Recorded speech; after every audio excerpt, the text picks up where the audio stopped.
will be going over the points my opponent made in their last speech. They said that there's no proper way to right a wrong besides prison, but what we find is that recidivism rates are extremely high. People, once they're out of prison and done their time, they continue to commit the crimes, and this is not being effective.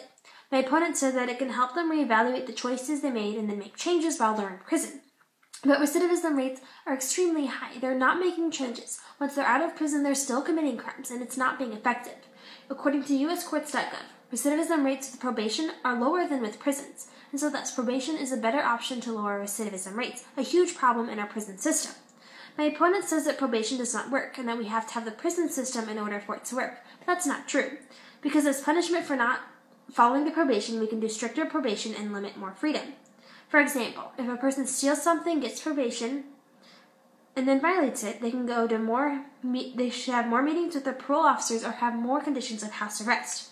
My third point was all about alternatives, and I talked about probation, but that's not the only alternative option out there for prisons. According to the New York Times, it would be harmful to no one if we were to demolish every prison in this country and replace them with a locked, safe, secure, home-like residential community, of which we might call an anti-prison.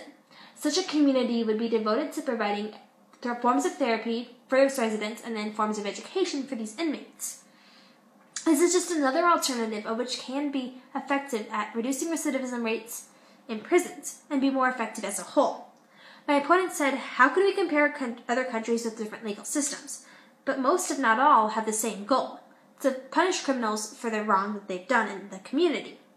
And so with the same goal, we can compare them.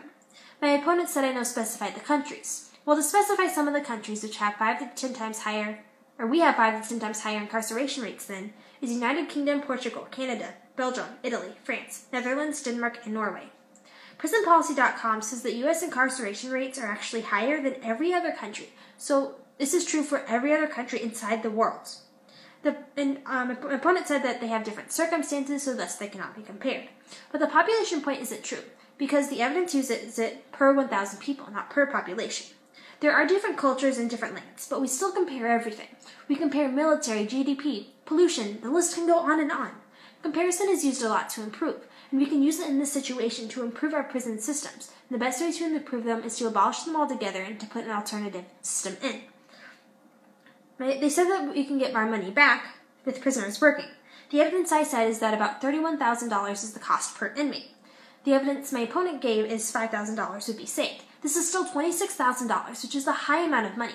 And plus, if we have the prisoners working, that takes away jobs from United States citizens, so there'd be negative effects on the economy. The best option is just to abolish prisons altogether. And thus, I affirm this resolution and ask that you do too.